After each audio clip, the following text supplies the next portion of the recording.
오늘의 말씀은 마가복음 5장 1절부터 20절까지의 말씀입니다.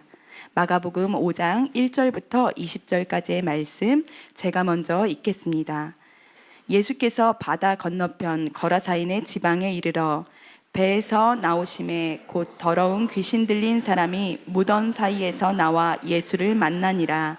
그 사람은 무덤 사이에 거처하는데 이제는 아무도 그를 쇠사슬로도 맬 수 없게 되었으니 이는 여러 번 고랑과 쇠사슬에 매였어도 쇠사슬을 끊고 고랑을 깨뜨렸음이러라. 그리하여 아무도 그를 제어할 힘이 없는지라. 밤낮 무덤 사이에서나 산에서나 늘 소리 지르며 돌로 자기의 몸을 해치고 있었더라. 그가 멀리서 예수를 보고 달려와 절하며 큰 소리로 부르짖어 이르되 지극히 높으신 하나님의 아들 예수여, 나와 당신이 무슨 상관이 있나이까? 원하건대 하나님 앞에 맹세하고 나를 괴롭히지 마소서 하니, 이는 예수께서 이미 그에게 이르시기를 더러운 귀신아 그 사람에게서 나오라 하셨음이라. 이에 물으시되 내 이름이 무엇이냐? 이르되 내 이름은 군대니 우리가 많음이니이다 하고 자기를 그 지방에서 내보내지 마시기를 간구하더니, 마침 거기 돼지의 큰 떼가 산 곁에서 먹고 있는지라. 이에 간구하여 이르되 우리를 돼지에게로 보내어 들어가게 하소서 하니, 허락하신대 더러운 귀신들이 나와서 돼지에게로 들어가매 거의 2,000마리 되는 떼가 바다를 향하여 비탈로 내리다라 바다에서 몰사하거늘. 치던 자들이 도망하여 읍내와 여러 마을에 말하니 사람들이 어떻게 되었는지를 보러 와서 예수께 이르러 그 귀신 들렸던 자 곧 군대 귀신 짚었던 자가 옷을 입고 정신이 온전하여 앉은 것을 보고 두려워하더라. 이에 귀신 들렸던 자가 당한 것과 돼지의 일을 본 자들이 그들에게 알림해 그들이 예수께 그 지방에서 떠나시기를 간구하더라. 예수께서 배에 오르실 때에 귀신 들렸던 사람이 함께 있기를 간구하였으나 허락하지 아니하시고 그에게 이르시되 집으로 돌아가 주께서 내게 어떻게 큰 일을 행하사 너를 불쌍히 여기신 것을 내 가족에게 알리라 하시니, 그가 가서 예수께서 자기에게 어떻게 큰 일을 행하셨는지를 데가볼리에 전파하니 모든 사람이 놀랍게 여기더라. 아멘. 다 함께 자리에 앉으시겠습니다. 이제 담임 목사님께서 나오셔서 일대 2000이라는 제목으로 말씀 전해주시겠습니다. 할렐루야. 순전한 교회 주일 예배에 참여하시는 여러분 모두를 주님의 이름으로 환영합니다. 우리 인사 나누실까요? 잘 오셨습니다. 사랑하고 축복합니다. 기도하고 말씀 전하겠습니다. 하나님, 오늘 말씀 가운데 우리의 생각이 바뀌고 우리의 마음이 바뀌고 우리의 가치관이 바뀌기를 원합니다. 주님이 계산하시는 대로 1대 2000의 계산법이 우리 안에 그냥 새겨져서 계산하는 인생이 아니라 순종하는 인생이 되는 우리 모두가 될 수 있도록 역사하여 주시옵소서. 감사드리며 예수 그리스도 이름으로 기도합니다. 아멘. 우리 함께 1절을 먼저 함께 읽고 말씀을 시작하겠습니다. 1절을 보시면 함께 읽습니다. 예수께서 바다 건너편 거라사인의 지방에 이르러. 예수님께서 바다 건너편, 바다다 하면 갈릴리를 말해요. 이게 사실은 호수인데 바다라는 표현을 성경에서는 또 많이 합니다. 그만큼 호수가 크다 보니까 그 안에 파도도 일고 바다처럼 이렇게 느껴졌던 것 같아요. 그래서 바다 건너편 거라사인의 지방에 이르렀다. 거라사인은 그러니까 갈릴리가요 서북편에 가버나움이 있어요. 그리고 그 건너편으로 갔다는 건 이제 어떻게 보면은 이스라엘 땅이 아니에요. 거기는 지금도 요르단 땅이라고 저는 알고 있는데, 그 거라사인 이방인이 사는 곳으로 예수님께서 들어가십니다. 엄밀히 따지면 수가성 사마리아를 지나간 거를 제외하고 이방 땅으로 직접 들어가신 건 이때가 처음이지 않을까 생각됩니다. 근데 전날 어떤 일이 있었냐면, 예수님께서 전날에 있던 일들을 마치시고 굉장히 급하게 이 거라사인 땅으로 오셨어요. 그 배경을 좀 살펴볼 텐데, 전날 굉장히 많은 사람들이 예수님을 찾아왔습니다. 마가복음 4장 1절. 예수께서 다시 바닷가에서 가르치시니 수많은 사람들에게 기적을 행하시고 예수님께서 말씀을 전하시는데, 큰 무리가 모여들거늘 정말 많은 사람들이 모여서 예수님이 말씀하는 게 안 들리는 거예요. 그러니까 예수께서 바다에 떠있는 배에 올라 앉으시고 온 무리는 바다 육지에 이렇게 쫙 앉아서 예수님의 말씀을 듣습니다. 실제로 물리적으로 이렇게 물 바로 앞에서 이렇게 이야기를 하다 보면 그 말이 이렇게 쭉 퍼져서 사람들에게 잘 들린다고 그래요.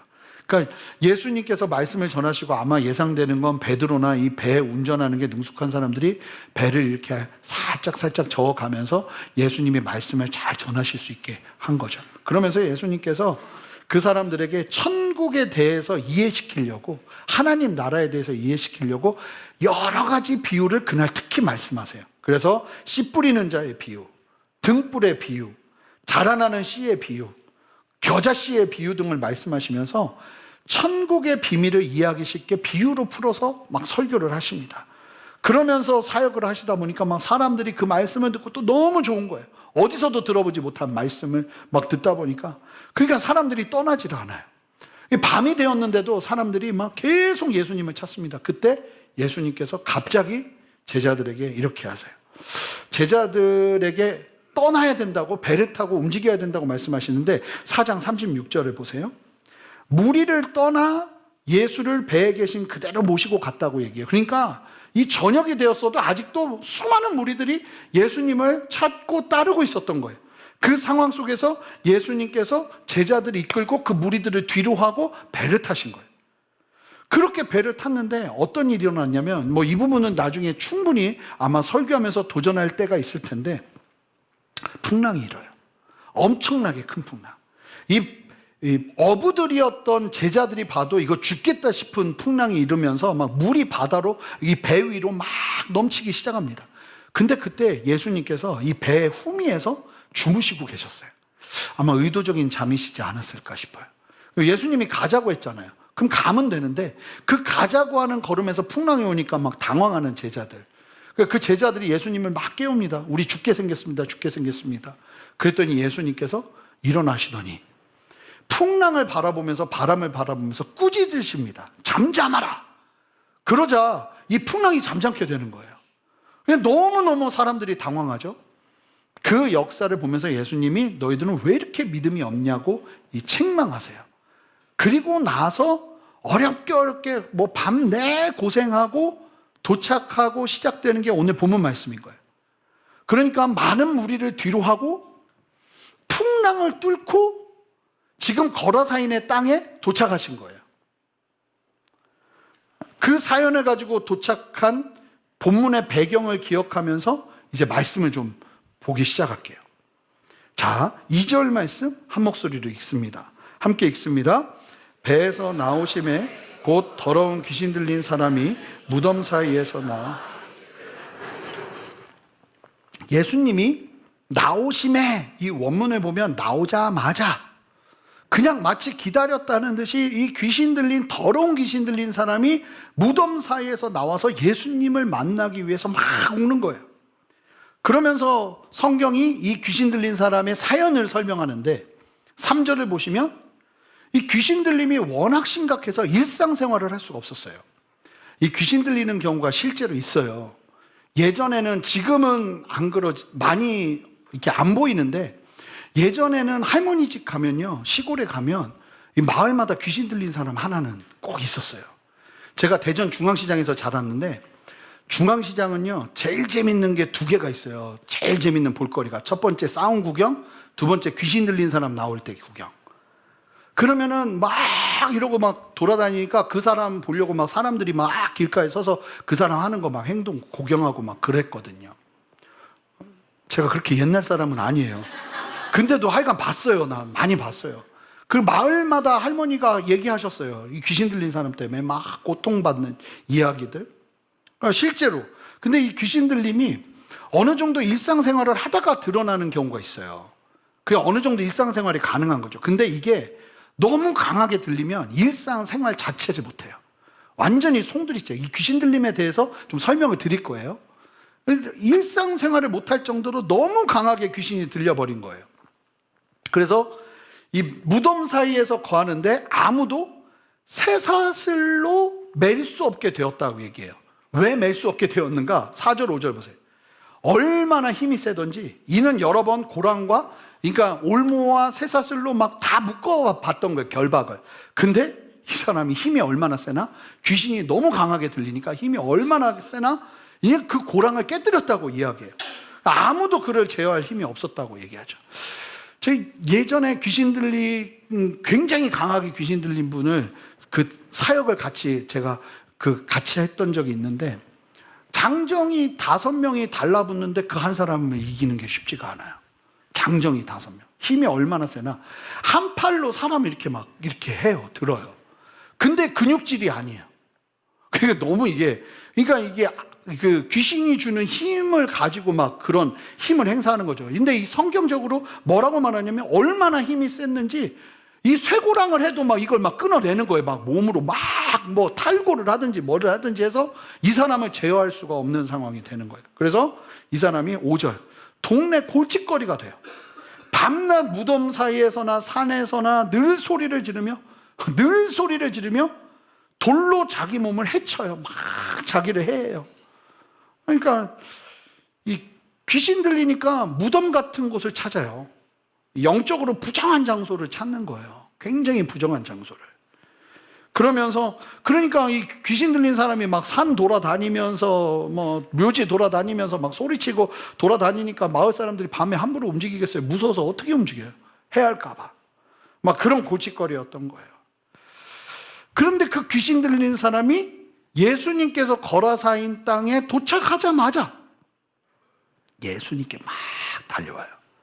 6절, 7절 보는데, 자 보세요. 그대로 얘기하죠. 그가 멀리서 예수를 보고 달려와 절해요. 그러면서 뭐라고 말하냐면, 큰 소리로 부르짖는데, 지극히 높으신 하나님의 아들 예수여, 나와 당신이 무슨 상관이 있나이까? 원하건대 하나님 앞에 맹세하고 나를 괴롭히지 마옵소서. 뭐라고 말하냐면, 여러분, 귀신도 경배해요. 근데 귀신 경배는 어떤 특징이 있냐면 목적이 있어요. 우리의 경배는 하나님 그분이 그냥 찬양받기 합당하시기에 우리는 그분을 높여드리는 거예요. 여러분, 귀신 경배하면 안 되는 거예요. 귀신 예배하면 안 되는 거예요. 너무 무서워요? 안 돼요. 이게 차원이 다른 거예요. 귀신은 목적을 가지고 경배해요. 그냥 경배하는 이유가 뭐냐면, 나 괴롭히지 말라는 거예요. 나 그냥 두라는 거예요. 근데 그 귀신이 놀랍게도 뭘 하느냐, 지극히 높으신 하나님의 아들 예수라고 예수님을 고백합니다. 하나님의 아들로 알아보는 거예요.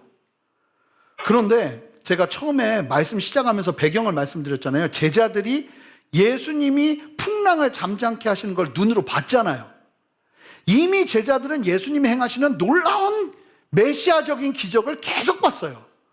근데요, 예수님이 풍랑을 보고 잠잠케 하자 풍랑이 잠잠케 되는 걸 보더니 제자들이 뭐라고 하는지 아세요? 자, 마가복음 4장 41절 보세요. 그들이 심히 두려워하여 서로 말하되, 그가 누구이기에 바람과 바다도 순종하는가? 아직도 하나님의 아들인 줄 몰라요. 아니 이걸 보고도, 야, 그가 누구이기에 이렇게까지 하는 거야? 이렇게 놀랄 뿐이지 여기서 하나님의 아들을 보는 믿음이 없어요. 아이러니하게도 마가복음이요, 너무 재밌는데요, 예수님을 하나님의 아들이라고 고백하는 존재는 다 귀신들이에요. 마가복음이 끝까지. 자, 마가복음 1장 24절을 보면 가버나움 회당에서 예수님이 처음 사역하시는데, 보자마자 그 회당 안에 귀신 들린 자가 예수님을 하나님의 아들로 인정을 해요. 마가복음 3장 11절을 보면 더러운 귀신들이 예수님을 하나님의 아들이라고 고백을 해요. 그리고 오늘 본문에서 귀신 들린 자가 보자마자 멀리서 예수님의 메시지를 들은 것도 아닌데 보자마자 오더니 하는 말이 하나님의 아들 예수요. 자, 그러면 사람들은 언제 예수님은 하나님의 아들이라고 처음 고백하는가? 마가복음에서. 아이러니하게도 예수님이 십자가에서 죽으실 때 마가복음 15장 39절, 백부장 이방인이 예수님이 죽으시자 그제서야 하나님의 아들이라는 고백을 하기 시작해요. 참 기가 막히죠. 그러니까 예수님은 그렇게 그렇게 기적을 행하셨음에도 불구하고 사람들의 인정을 받지 못하셨어요. 근데 예수님이 거라사인의 땅에 딱 들어가자마자 저기서 막 달려오면서 난리가 난 거예요. 막 귀신 들린 사람이. 그러면서 예수님을 알아보고 예수님께 경배를 합니다. 목적이 있는 경배죠. 그러면서 뭐라고 말하냐면 자신을 괴롭히지 말아달라는 거예요. 하나님 앞에 맹세하면서 나 괴롭히지 않겠다고 얘기해달라는 거예요. 그게 너무 필요하다는 거예요. 여러분, 귀신 믿음이 있다니까요. 예수님을 알아요. 두려운 마음이 들어요. 하지만 하나님이 내 인생 간섭하는 건 노. 그냥 열심히 교회를 나오는 것 같지만 여기서 하나님이 나의 인생에 너무 많은 역사와 행하심을 이렇게 행하시는 건 그리 바라지 않아요. 그래서 예배 때도 은혜 받으려고 하면 스스로에게 정신 차려라 하면서 나를 컨트롤하는, 그냥 나 살던 대로 두기를 바래요. 그냥 내 살고 싶은 대로 잘 살게 해주는데 윤활유 역할만 해주길 바래요. 저는 이거 귀신 믿음이라고 봐요. 절대로. 예수님 안에서 정말 변화돼. 귀신이 이게 믿음입니까? 예수님을 알아보지만 믿음이 아닙니다. 예수님을 분명하게 보지만 믿음이 아닙니다. 내가 살던 대로 살게 두기를 바라는. 여기서 중요한 게 있어요. 왜 귀신 들린 자가 예수님 앞으로 이렇게 멀리서부터 달려왔는가? 그러면서 막 맹세하면서 나를 떠나지 않게 해달라고, 이 사람에게서 떠나지 않게 해달라고 왜 이 난리를 치는가? 많은 사람들이요, 이 8절을 지나가요. 근데 8절이 기가 막힌 얘기예요. 자, 보시면 이는 예수께서 이미 그에게 이르셨다는 게 다 미완료형이에요. 한두 번 한 게 아니에요. 더러운 귀신아 그 사람에게서 나오라 하셨습니다. 자, 이걸 제자들도 못 들었어요.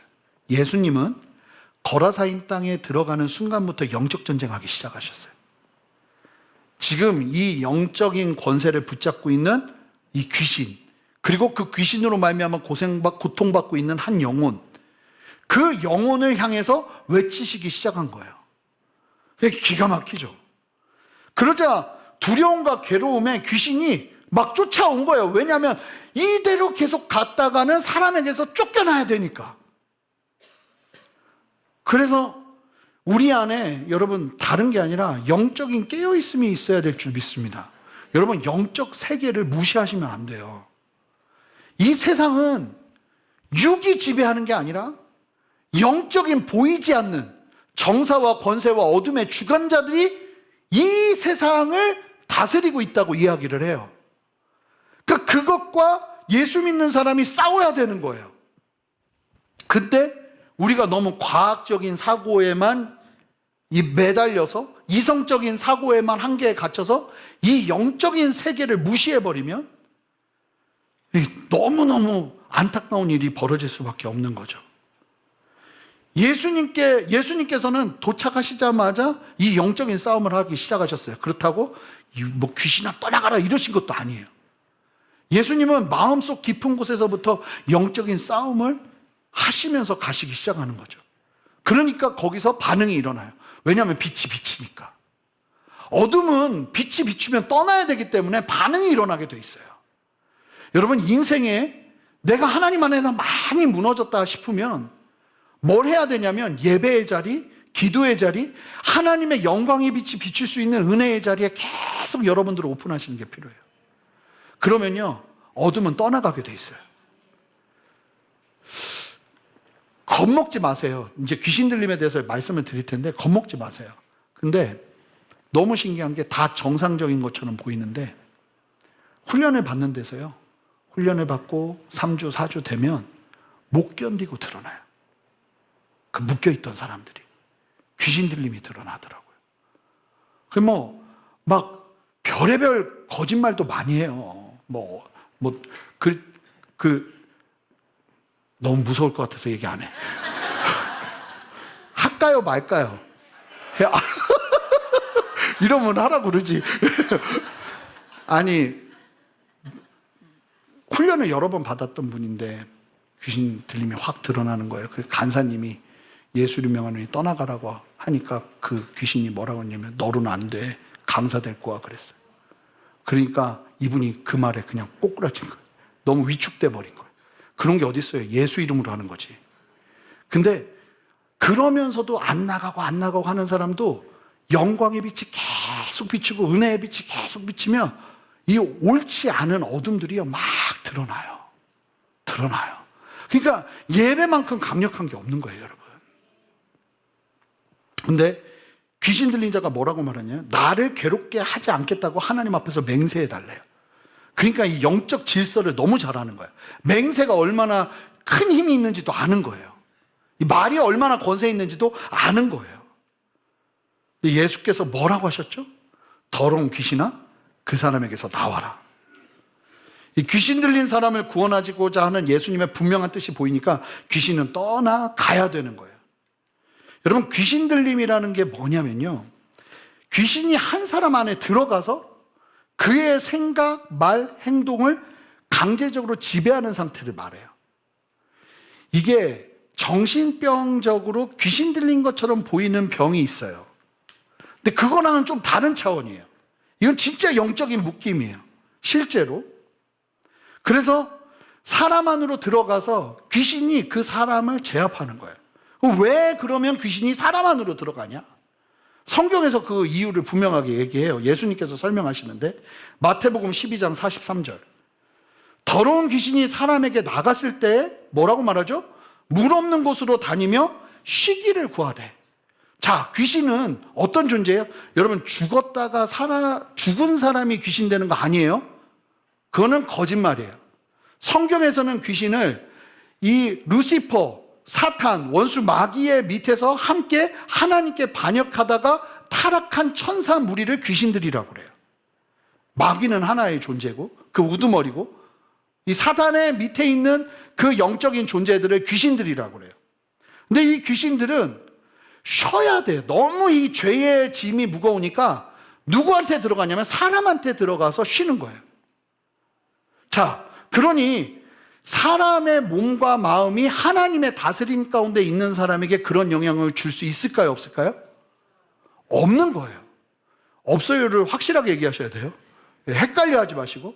내가 예수님을 제대로 믿고 있어요. 그런데 원수 마귀가 귀신이 뭐 내 안에 들어올 수 있는 거예요? 없는 거예요? 여러분, 예수 믿는다는 건 참으로 놀라운 거예요. 내가 예수 그리스도를 믿겠다고 하는 순간 하나님의 영이 내 안에 거하시며 나를 거듭나게 하셔서 성령의 법으로 살아가게 하시는 분명한 영적 분별력이 일어나는 거예요. 그래서 귀신 들린 사람을, 만약에 이제 귀신 들림을 보면, 저희가 말레이시아에서 전도행할 때 그걸 봤잖아요. 팀들이 봤단 말이에요. 예수 믿는 사람 눈을 못 쳐다봐요.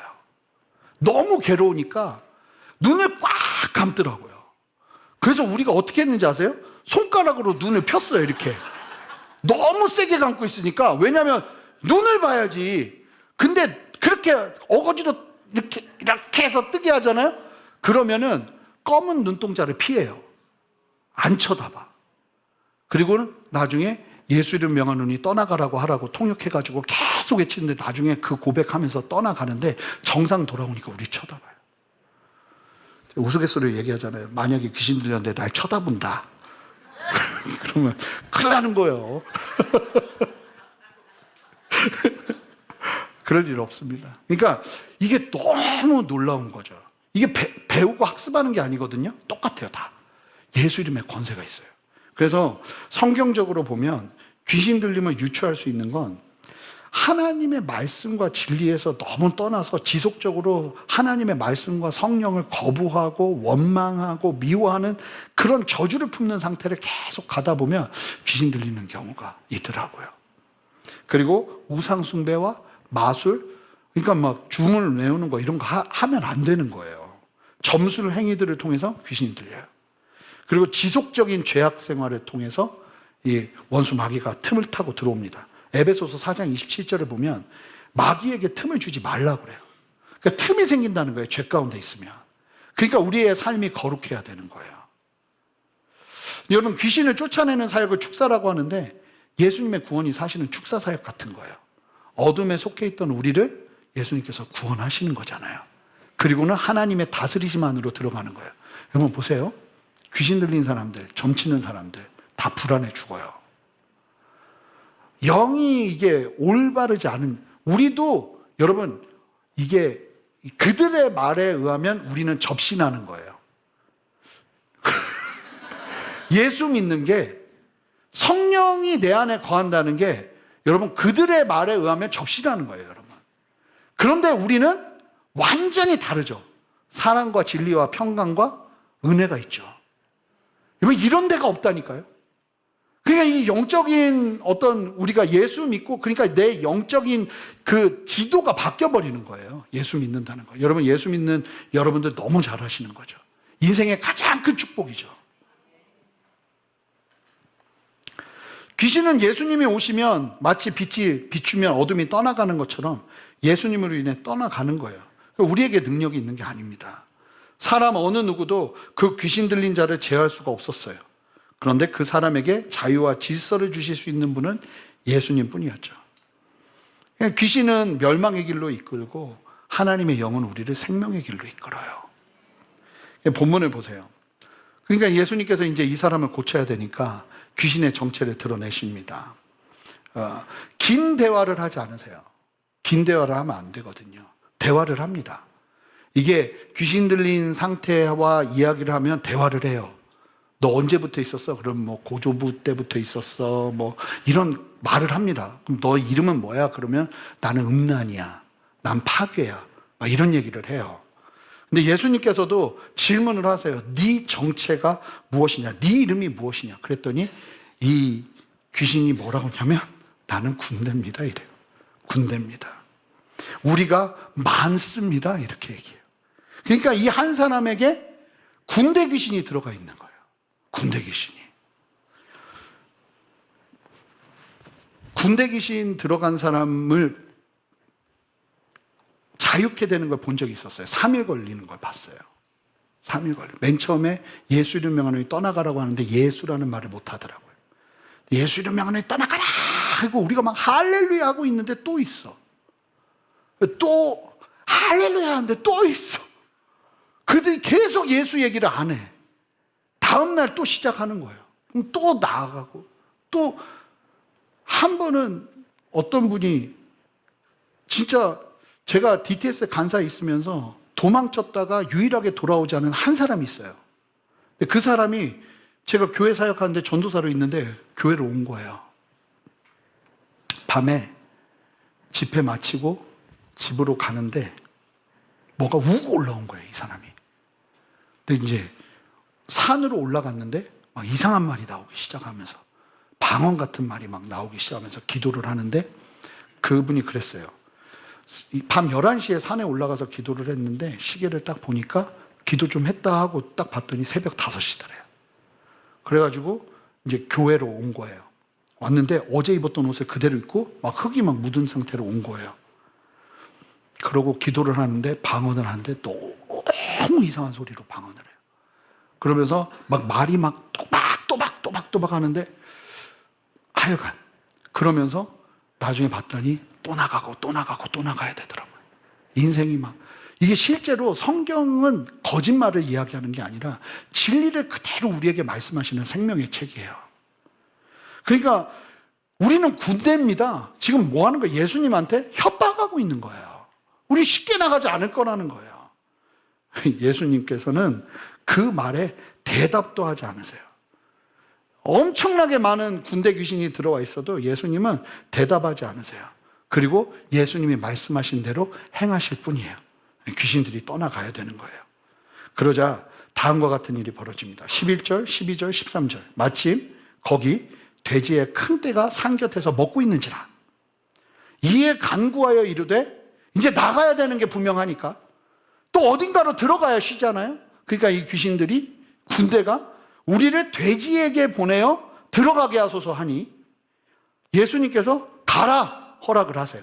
그러자 더러운 귀신들이 나와서 돼지에게로 들어가며 거의 2,000마리 되는 떼가 바다를 향하여 비탈로 내리다라 바다에서 몰사합니다. 여러분, 이게 무슨 얘기인지 아세요? 한 사람에게 수년간 있었던 이 군대 귀신들이 돼지한테 갔더니 한순간도 못 버텨요. 여러분, 사람의 내면이 그렇게 강한 거예요, 여러분. 생각보다 훨씬 강해요. 돼지 2,000마리는 한순간도 버틸 수 없는 그 무게를 사람은 짊어지고 살아요. 그러니까 그런 상황에서 사람을 괴롭히던 그 귀신이 돼지로 들어가니까 돼지는요, 한순간도 못 버텨요. 2,000마리가. 그리고는 멸망을 향해 치닫는 거예요. 이게 원수 마귀가 끄는 방향성을 그대로 보여주는 거예요. 멸망이에요. 멸망. 자, 이 일이 벌어지고 나니까 난리가 난 거예요. 14절, 15절 보세요. 16절. 치던 자들이 도망하여 읍내와 여러 마을에 말하니 사람들이 어떻게 되었는지를 보러 와서, 이게 예수님 보러 온 게 아니에요. 돼지 2,000마리 몰살됐다는 얘기 듣고 너무 놀라서 온 거예요. 와서 보니까 예수께 이르러 그 귀신 들렸던 자, 곧 군대 귀신 집혔던 자가 갑자기 딱 갔더니 상황이 너무 황당해. 그 귀신 들린 자가 옷을 입고 바르게 앉아있어요. 이렇게. 그러니까 너무 황당한 거예요. 여러분 생각해 보세요. 그 귀신 들렸던 자 머리는 막 한데 갑자기 옷 입고 정상이 되어서 앉아있는 거예요. 그 말레이시아도 보셨잖아요. 그 귀신 들렸던 분이 막 엄청나게 무섭게 막 몰아쳤거든요. 근데 귀신 다 떠나고 나니까 목소리도 그렇게 가냘프고 얌전해지더라고요. 그러니까 얌전해지면서 정상이 된 걸 본 거예요. 그러면 이 정상이 된 이 사람을 보고 기뻐해야 되는데 이 사람들은 여기에 관심이 없어요. 그러면서 이에 귀신 들렸던 자가 당한 것과 돼지의 일을 본 자들이 그들에게 알림해 2,000마리 몰살당한 그 이야기를 딱 듣고 나니까 마을 사람들이 어찌하는지 보세요. 자, 17절. 우리는 그러지 않기로 결정하면서 우리 함께 읽어봅니다. 17절 읽습니다. 시작. 예수님께 뭐라고 말해요? 떠나주세요. 너무 힘듭니다. 떠나주세요. 돼지 2,000마리는 그 마을의 경제적인 자산이었을 거예요. 이게 그 지역이 로마 사람들이 지내던 곳이었고 군사들이 많이 있었던 곳이었대요. 그러니까 군 식량 보급품으로 로마 사람들은 돼지를 먹으니까 돼지를 이 경제적인 수단으로 쳤던 거예요. 근데 그 돼지 2,000마리가 누구 때문에 죽은 거예요? 마을 골칫거리 거라사 광인 한 사람 때문에 죽은 거예요. 이게 믿어지지도 않고 말도 안 되고 화가 나는 거예요. 자, 오늘 본문을 보시면 더 놀라운 건 예수님이요, 요 일만 하고 다시 갈릴리 지역으로 돌아가십니다. 자, 그러니까 뭘 할 수 있냐면 수많은 사람들을 뒤로 하고 너무나 거친 풍랑을 뚫고서 예수님께서 하신 일이 뭐였냐면 이 미친 사람, 광인 한 사람 귀신 들림 고치는 것이었어요. 그리고 다시 돌아가셨다는 거예요. 예수님은요, 오늘 말씀에서 두 가지를 나누고 싶은데, 첫 번째, 예수님은 이 한 사람의 고통을 알고 계셨다는 거예요. 그리고 이 한 사람을 살리기 위해 여기까지 오셨다는 거예요. 돼지 2,000마리는 한순간도 버틸 수 없을 만큼의 어마어마한 고통을 수년간 당하면서 괴로워하던, 모든 사람은 관심도 없었던 천덕꾸러기였던 그 광인 한 사람을 예수님은 보고 계셨다는 거예요. 그리고 더 놀라운 건 예수님은 도착하기 전부터 마음속으로 그 사람을 부르고 있어요. 귀신아 떠나가라. 귀신아 떠나가라. 어느 누구도. 저는 믿는 건 예수님은 저와 여러분들에게 아주 깊은 관심이 있으세요. 그리고 여러분들을 구원하시기 위해 우리는 아직 모를 때 우리를 부르시면서 십자가에서 죽으시고 부활하셔서 우리의 구원의 문제를 해결하셨어요. 여러분, 혹시 예수님의 부르심과 예수님의 콜링을 거부하고 있나요? 아니요. 주님 앞에 엎드리며 주님을 나의 왕으로 모시는 저와 여러분 되시기를 주님의 이름으로 축복합니다. 두 번째, 우리가 예수님의 관점을 놓치지 말아야 됩니다. 여러분, 예수님이 하시는 일이 지금 당장 나에게 손해를 주는 대가 지불의 상황을 만날 때가 반드시 있습니다. 예수 믿었더니 이게 왜 이런 일이 벌어지는 거야 하는 일을 만날 때가 있다는 거예요? 없다는 거예요? 있다는 거예요. 그런데 여러분, 주님이 하시는 일은, 여러분, 쓸데없는 일은 하나도 없어요. 나를 살리는 길이 될 거예요. 여러분, 사실은 거라사인 지방에서 돼지치는 사람들은요, 유대인들이었어요. 무슨 얘기인지 아세요? 이 사람들은 돈을 벌기 위해서라면 하나님의 말씀을 무시하던 사람들이에요. 돈이 최고인 사람들이에요. 이 사람들은 돼지치면 안 되죠. 그런데 돈 벌기 위해서 눈 딱 감고 이방인 지역에 들어가서 돼지를 치면서 살던 사람들이에요. 야, 먹고 살아야지, 말씀이 대수야? 이랬던 사람들이라고요. 근데 예수님이 오셔서 그들이 그렇게 중요하다고 여기던 돼지를 싹 정리시키셨어요. 여러분, 이거는요, 싹. 이거는요, 고통과 고난이 아니라 기회예요. 기회예요. 여러분, 아멘 하셔야 돼요. 제가 예수님을 너무 사랑하는데 가져가시는 것처럼 느껴지는 상황들이 있더라고요. 왜 가져가셔? 왜 여기서 나를 이렇게 괴롭게 하실까? 근데 여러분, 예수님 그분이 하시는 일은 어느 것 하나 헛된 게 없어요. 결국은 예수님은요, 지금 뭐 하고 계시냐면 이들의 근본을 흔들고 계시는 거예요. 근데 이 사람들이 뭐 해요? 예수님, 나가주세요. 우리 마을에서 나가주세요. 오지 마세요. 왜요? 나 먹고 사는 문제, 당신 때문에 어려워졌으니까. 1대 2천의 계산법이 우리 안에 있어야 돼요. 때로는 이해되지 않는 손해가 나에게 다가올 때 하나님의 말씀 앞에 엎드리는 내가 되어야 돼요. 그리고 무엇보다 우리 교회가요, 우리 성도들이 1대 2천의 계산을 두려워하지 않고 살아내는 은혜가 있으면 좋겠어요. 그러니까 한 영혼을, 모든 한 사람이 소중하다고 얘기하기는 힘들어요. 근데 하나님이 지금 나에게, 한 사람에게 마음을 주신다면 내가 이렇게까지 해야 되나 하는 거를 하는 결단이 필요한 거죠. 거기에서 생명이 나오는 것 같아요. 제자들은 이걸 봤단 말이에요. 제자들은 앞으로도 계속 이런 걸음을 걷습니다. 주님 말씀하시면 손해가 되는 것처럼 보이고 내가 힘들 것처럼 보여도 1대 2천의 계산법을 놓치지 않는 거죠. 제가 이럴 때 되면 꼭 예화로 드는 한 분이 있어요. 마치 예수님께서 가는 곳마다 이 향유컵을 깨뜨린 여인을 꼭 얘기하라고 하시는 것처럼, 저는 고등학교 때 저희 고등부 부장 집사님이셨던 조흥수 부장 집사님이 계세요. 이분이 공군 중령이셨어요. 근데 제가 주님을 만나는, 그 인격적으로 주님을 만나는 걸 옆에서 보시고 그분이 저한테 그렇게 이렇게 사랑으로 대해주셨어요. 그러면서 맨날 태재야, 너는 주의 길 가야 된다. 너는 주의 길 가야 된다. 그 얘기를 막 항상, 그런 얘기 한 분이 아무도 없거든요. 저는 집안이 기독교 집안도 아니고, 근데 그분이 계속 얘기하신 거예요. 게다가 그분이, 저희 아버지는 교회에서 신출 귀모를 하시는 분이에요. 교회 잘 안 나타나. 근데 그분이 그렇게 저희 아버지를 잘 챙기셨어요. 그래서 저희 아버지한테 맨날 정신교육을 시키는데, 태재는 주의 길을 가야 되니까 막지 마라.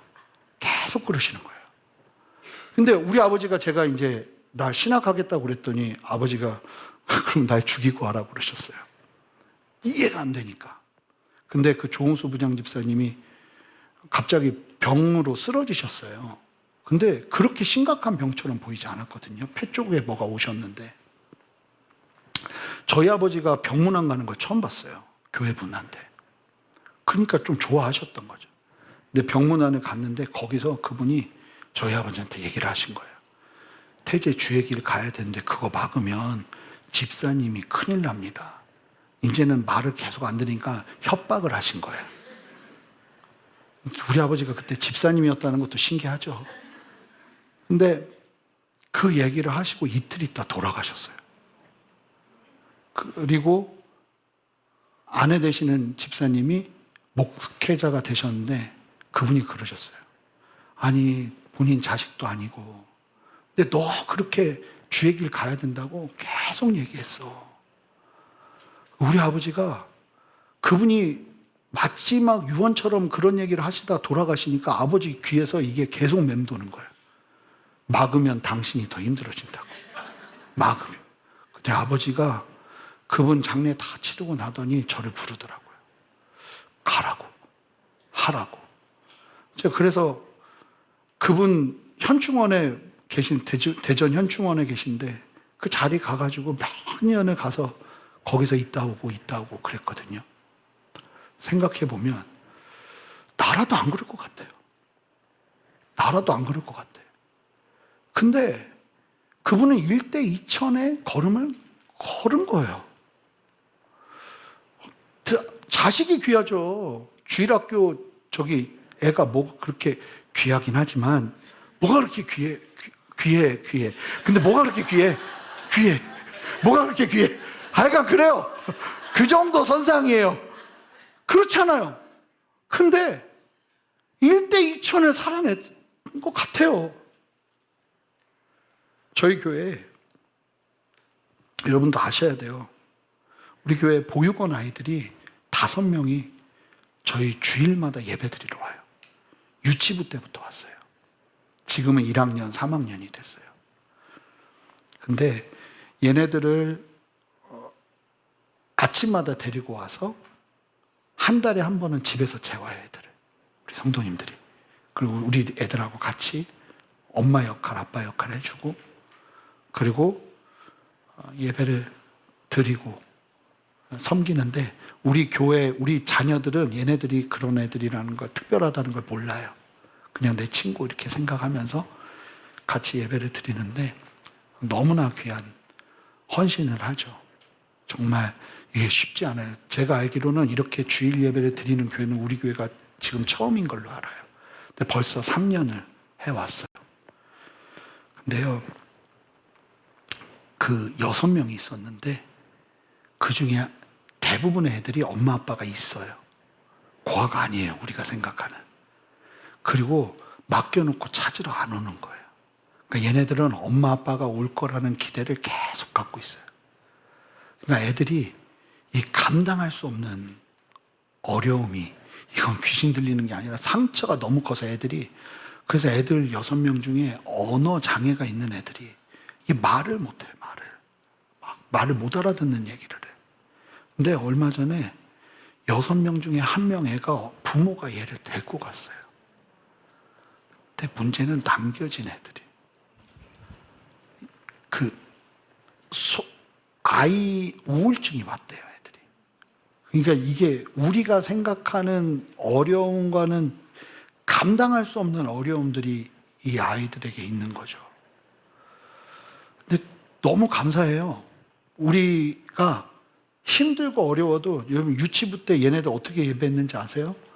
애들이 너무 심란해서 선생님이 한 명씩 붙었어요. 그러지 않으면 우리 애들이 예배를 못, 또 우리 교회 성도님들의 자녀들 애들이 예배 드리기가 힘드니까 한 명씩 다 붙었어요. 한 명이 집으로 돌아가는 걸 보고 룸메였던 애가 어제 이제 보고를 듣는데 막 정신을 못 차린대. 예배 드리러 와서 바닥에 그냥 누워 있는데.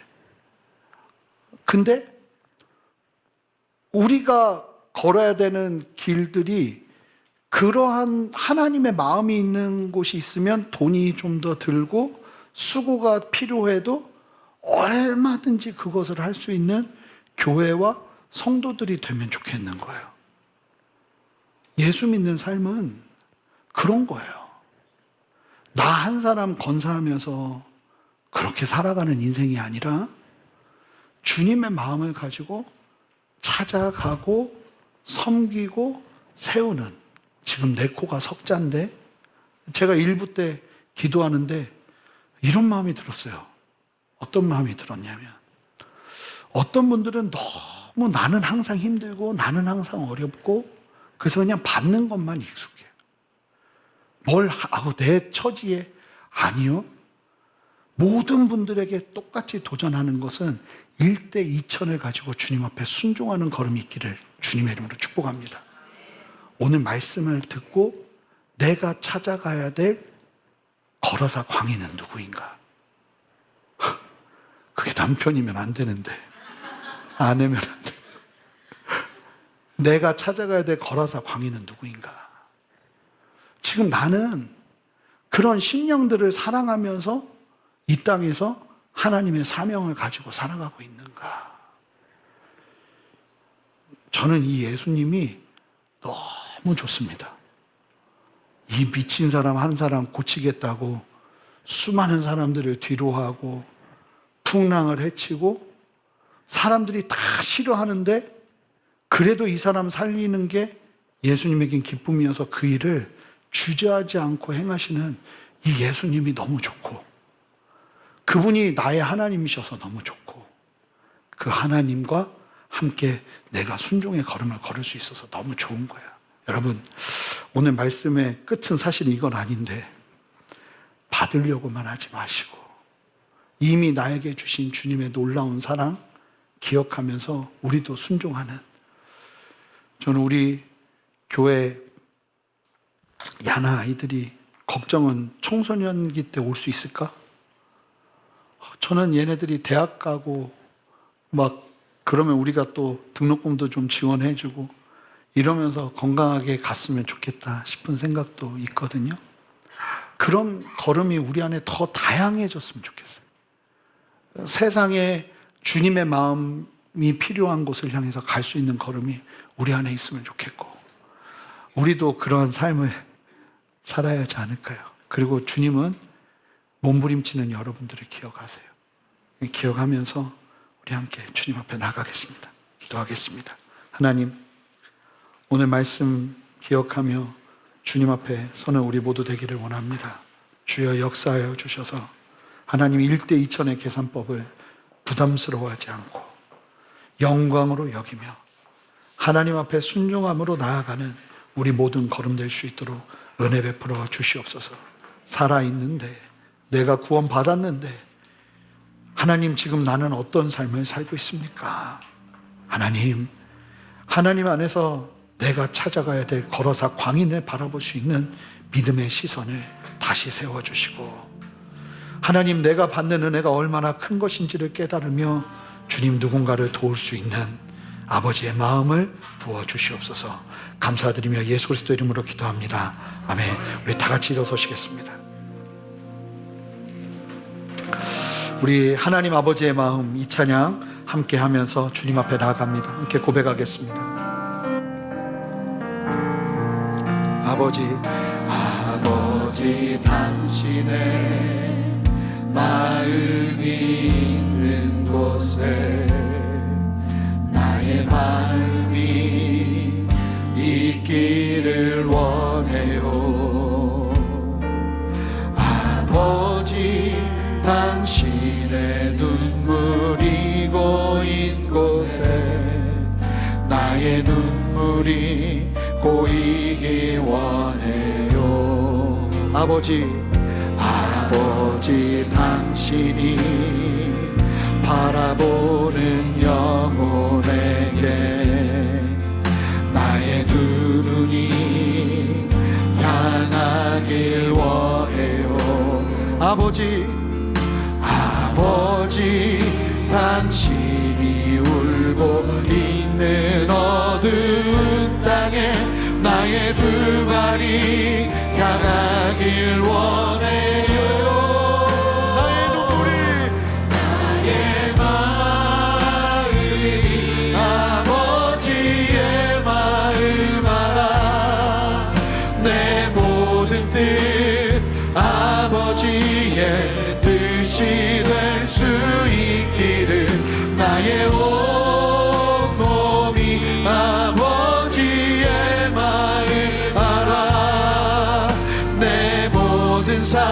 당신의 삶 되기를. 다시 한번 고백합니다. 아버지 당신의 마음이 있는 곳에 나의 마음이 있기를 원해요. 아버지 당신의 눈물이 고인 곳에 나의 눈물이 고이길 원해요. 아버지 당신이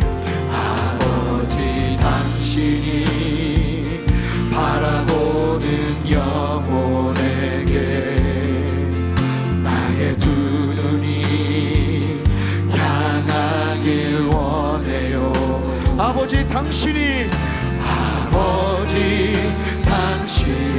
울고 있는 어두운 땅에 나의 두 발이 향하길 원해요. 고백합시다. 나의 마음이 아버지의 마음 알아.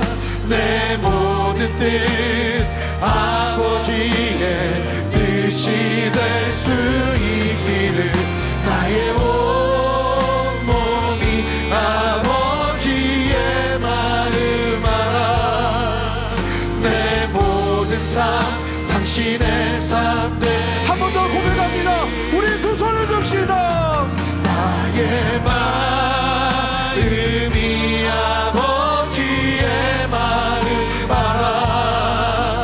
내 모든 뜻 아버지의 뜻이 될 수 있기를. 나의 온몸이 아버지의 마음 알아. 내 모든 삶 당신의 삶 되기를. 한 번 더 고백합니다. 나의 마음이 아버지의 마음 알아. 내 모든 뜻 아버지의 뜻이 될 수 있기를. 나의 온몸이 아버지의 마음 알아. 내 모든 삶 당신의 삶 되기를. 우리 먼저 우리 예수님의 마음을 함께 좀 누리며 나가기를 원하는데, 예수님은요 여러분들을 위해서, 아니 당신을 위해서 아끼지 않으십니다. 당신을 찾기 위해서, 당신을 구원하기 위해서 예수님은요 아낌없이 걸음을 걸어내십니다. 주님이 오늘 이 시간 예배 가운데 여러분들에게 말씀하세요. 여러분들은 예수님 앞에 다가가 엎드리면 되는 거예요. 주님이 역사하시고 붙드시며 나의 인생에 항상 괴롭혔던 문제들을 다루시는 역사가 일어날 줄 믿습니다. 엎드리는 것밖에 없어요. 주님, 내 문제, 내 상황, 내 환경 주님께 올려드리며, 이 걸어서 광인을 찾아오신 예수님의 그 마음 붙들며 하나님, 내 인생에 버릴 것이 없음을 고백하며 주님 앞에 엎드리기를 원하오니 하나님, 나의 심령 위에 왕으로 좌정하여 주시옵소서. 함께 두 손을 들고 여러분 주님의 이름 한번 간절히 부르며 기도합니다. 주여! 하나님이 역사하시는 주님을 찬양합니다. 하나님이 역사하시고 함께하여 주셔서 하나님, 우리를 새롭게 하시고 온전케 하시는 아버지의 은혜와 아버지 하나님의 사랑을 온전히 깨달으며 나아가는 은혜를 허락하여 주시옵소서. 하나님, 새 일을 행하시는 주님을 찬양합니다. 역사하시는 주님을 찬양합니다. 하나님, 나를 찾아오셔서 나의 문제를 다루시며 나의 삶을 다루시며 나를 새롭게 하시며 나를 자유케 하시는 아버지의 자유케 하심과 아버지의 붙드심을 내가 온전히 깨달으며 나아가기를 원합니다. 하나님, 이 시간 내 심령 가운데 아버지의 마음을 부어 주시옵소서. 여러분 입술을 열어 고백하세요. 하나님, 내가 주님 앞에 엎드립니다. 내가 주님 앞에 두 손을 듭니다. 하나님, 내가 주님 앞에 다시 한번 나의 마음을 곁들이며 주 앞에 섭니다. 하나님, 새롭게 하여 주시옵소서. 아버지의 은혜로 채워주시옵소서. 아버지의 마음으로 채워주시옵소서.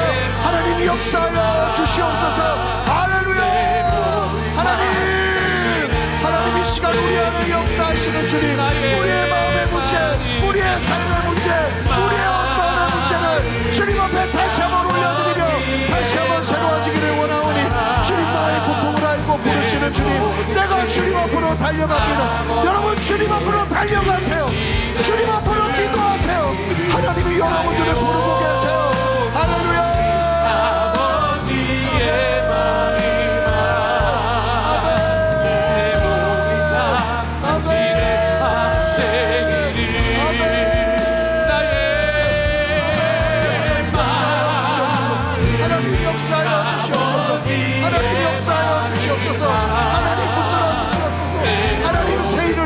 주시옵소서. 하나님의 마음을 부어 주시옵소서.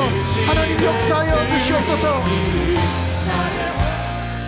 하나님이 지금 여러분들의 인생 가운데 돼지 2,000마리를 감내하게 하신다면 여러분, 두려워하지 마세요. 하나님은 쓸데없는 일을 하지 않으신다니까요. 하나님은 언제나 나에게 가장 필요한 일을 하세요. 그 신실하신 하나님을 찬양하시기 바라요. 이 시간 우리가 좀 믿음의 결단을 합시다.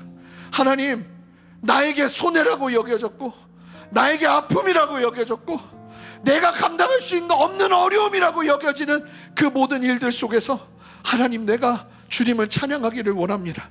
주님, 내가 다 이해하지 못해도 이 말씀 의지해서 주님 붙잡으며 다시 한번 생명 위에 서기를 원합니다. 하나님, 내 안에 완전하신 하나님, 주님의 나라와 뜻이 나의 삶 가운데 이루어짐을 바라보며 하나님 앞에 나아가오니 그 완전하신 하나님을 찬양합니다. 영광받아 주시옵소서. 하나님의 신실하심을 찬양합니다. 영광받아 주시옵소서. 함께 두 손을 들고 주님의 이름 부르며 기도합니다. 주여! 하나님, 우리 안에 신실하신 하나님, 하나님의 놀라운 역사하심을 찬양합니다. 하나님의 신실하심을 찬양합니다. 하나님의 후회 없으심을 찬양합니다. 하나님의 완전하심을 찬양합니다. 하나님의 일하심을 찬양합니다. 하나님의 본떠심을 찬양합니다. 1대 2천의 이 계산법이 아버지 내 삶에서 이해되어지는 은혜와 아버지의 마음을 부어주시옵소서. 두려워하지 않게 하시고 믿음으로 담대히 서는 은혜와 역사를 허락하여 주시옵소서. 새 일을 하시는 주님을 찬양합니다. 하나님, 오늘을 불어주시옵소서. 하나님, 역사하여 주시옵소서. 하나님, 새 일을 하시는 주님을 찬양하오니 하나님, 이끄시고 인도하여 주셔서 하나님, 내 삶의 어려움들을 다시 한번 바라보며 아버지 온전하게 해석하는 참된 변화, 아버지 새로운 전환이 내 안에 있어지기를 원하오니 하나님, 역사하시고 인도하여 주시옵소서. 하나님, 만져 주시옵소서. 하나님, 역사하여 주시옵소서. 새 일을 행하시는 주님을 찬양합니다. 하나님, 푸시고 여시고 다스리시는 아버지의 역사를 보게 하옵소서. 새 일을 행하시는 주님을 찬양합니다. 하나님, 역사하시는 주님을 찬양합니다. 주님의 은혜를 부어주셔서 하나님, 한 사람의 가치, 한 사람의 소중함, 하나님 앞에 헌신하며 나가는 은혜를 허락하여 주시옵소서. 여러분, 기도를 바꾸세요. 기도를 바꾸세요. 찬양하세요. 하나님을 높여드리십시오. 하나님의 살아계심을 찬양하세요. 할렐루야.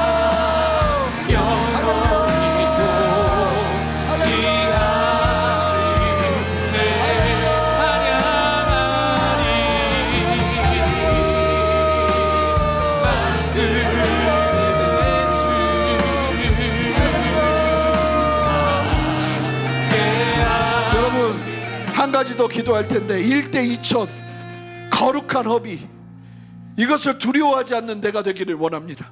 주님의 뜻이 있다면 한 영혼을 위해, 주님의 뜻이 있다면 작은 일을 위해 하나님, 주님의 뜻 가운데 순종하며 나아가는 나의 걸음이 있기를 원합니다. 일생을 계산되는 대로만, 내 머리대로만, 나만을 위해서 사는 인생이 아니라 예수님께서 이 거로사 광인을 찾았던 것처럼 하나님, 지금 내 마음을 울리고 있는 그 사람, 하나님, 하나님의 마음을 가지고 찾아가야 되는 그 사람, 하나님, 내가 순종하며 찾아갈 수 있는 믿음과 용기를 얻기를 원합니다. 주여, 역사하여 주시고 나를 세워 주시옵소서. 순종하는 은혜 허락하여 주시옵소서. 한 번 더 기도합니다. 기도하며 나갑니다. 특별히 여러분 결단하세요. 하나님 앞에 순종하기로 결단하세요. 함께 기도하겠습니다. 주님의 이름 부르며 기도합시다. 주여, 하나님 역사하시는 주님을 찬양합니다. 하나님 은혜 베푸시는 주님을 찬양합니다. 하나님이 역사하시고 인도하여 주셔서 하나님의 마음 가지고 온전하게 순종하며 나아가는 믿음의 걸음을 주시옵소서. 헌신을 두려워하지 않게 하시고 하나님이 말씀하시는 거룩한 소비를 두려워하지 않게 하시고 하나님 앞에 믿음으로 담대하게 순종하며 나갈 수 있는 은혜와 걸음을 허락하여 주시옵소서. 새 일을 행하시는 주님의 이름으로 배드리고 주님을 찬양합니다. 하나님이 역사하시는 주님의 이름으로 배드리고 주님을 찬양합니다. 하나님이 끌어주시는 주님의 이름으로 배드리고 주님을 찬양합니다. 우리 모두가 그러한 걸음을 걸어내기를 원합니다. 하나님 소중한 가치, 소중한 영역들을 위해 하나님이 주시는 마음과 하나님이 주시는 뜻을 따라 순종하며 나가는 은혜가 있기를 원합니다. 주여 역사하여 주시옵소서. 함께하여 주시옵소서. 주님 붙들어 주시옵소서. 하나 되게 하여 주시옵소서. 하나님 주님의 마음을 보게 하시고 하나님 우리가 한 마음으로 나아가는 은혜를 허락하여 주시옵소서. 할렐루야. 아멘. 주님 역사하여 주시옵소서. 하나님 감사합니다. 오늘 이 말씀 가운데 우리를 도전하시는 주님, 1대 2000의 계산법을 아버지는 우리가 두려워하지 않고 믿음으로 취하며 주님 앞에 담대히 나가는 우리 모두가 되기를 원합니다. 하나님 한 영혼을 향한 주님의 마음, 아버지 하나님의 마음을 아버지 하나님 다시 한번 우리에게 부어주셔서 좌절하지 않게 하시고 낭망하지 않게 하시고 또한 주님의 마음 부어주셔서 우리도 우리의 삶의 자리에서 하나님 누군가를 섬길 수 있는 하나님 앞에 순종하며 풍랑을 뚫고 많은 가능성들을 뒤로하고 손해처럼 보이는 그 일을 담대하게 걸어낼 수 있는 은혜가 우리 안에 있어지기를 원하오니 주여 역사하여 주시옵소서. 특별히 그 귀한 믿음의 걸음을 걷는 분들에게는 하나님 많은 격려가 있기를 원합니다. 너무 잘하고 있다, 하나님의 마음이 함께하고 있다는 그 사실을 이 말씀 속에서 깨달으며 위로 얻을 수 있도록 은혜 베푸시고, 이 말씀 속에서 도전을 누려야 되는 분들에게는 주님 마음 함께하여 주셔서 아버지 하나님 내 삶의 자리에서 순종해야 될 걸음들을 걸어내며 아버지 이 땅을 살아내야 되는 거듭난 인생의 당연한 걸음을 아버지 담대히 걸어낼 수 있도록 역사하여 주시옵소서. 그렇게 오늘 우리 안에 새 일을 행하시는 주님을 찬양하고 감사드리며 예수 그리스도 이름으로 기도합니다. 아멘.